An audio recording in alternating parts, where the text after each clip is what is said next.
দয়ার নবী সাল্লাল্লাহু তাআলা আলাইহি ওয়া আলিহি ওয়াসাল্লাম ইরশাদ করেন, হাসরের ময়দানে আল্লাহ পাকের আরশের ছায়া ব্যতীত কোনো ছায়া থাকবে না।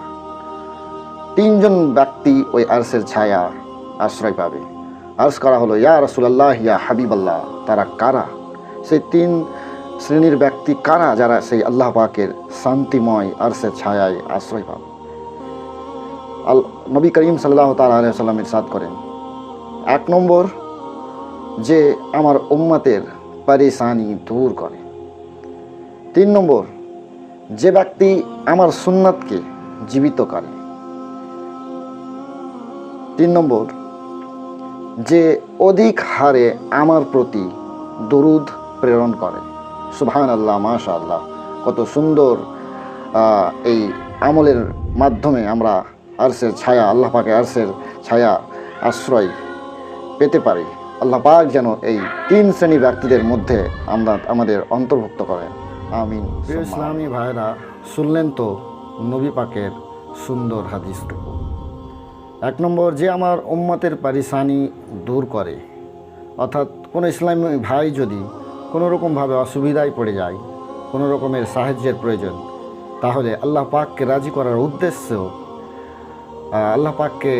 করার উদ্দেশ্যে তাকে আমরা সহযোগিতা করব এবং তার পরেশানিকে দূর করার চেষ্টা করব।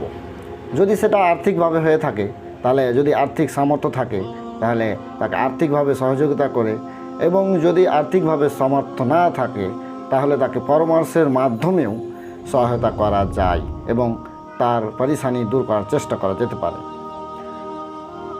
২ নম্বর, আমার সুন্নাতকে জীবিতকারী, অর্থাৎ আমরা যা সুন্নাত জানি, যেমন নখ কাটার সুন্নাত, সেটাকে নিজে আমল করে এবং অন্য কোনো ইসলামী ভাইয়ের কাছে সেই সুন্নাতখানি পৌঁছে দেওয়া, এটাও সুন্নাতকে জীবিত করার একটি কার্য হতে পারে।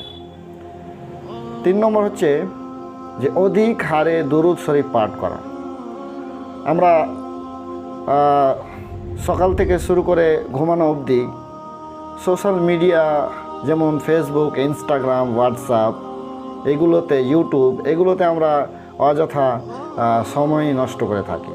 তাহলে এইগুলি সময়ে যদি আমরা দোকানে বসে বসে,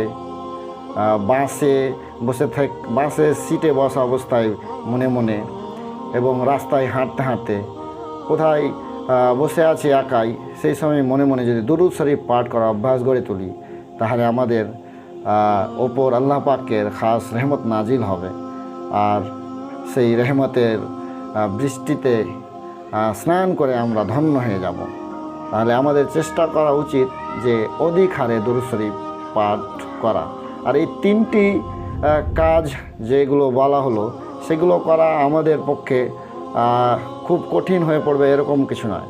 আমরা যদি চেষ্টা করি, খুব সহজেই এই কার্যগুলো সম্পাদন করতে পারি। আল্লাহ পাক যেন আমাদেরকে এই সমস্ত নেকির কাজগুলো করার তৌফিক দান করে, আমিন সুম্মা আমিন।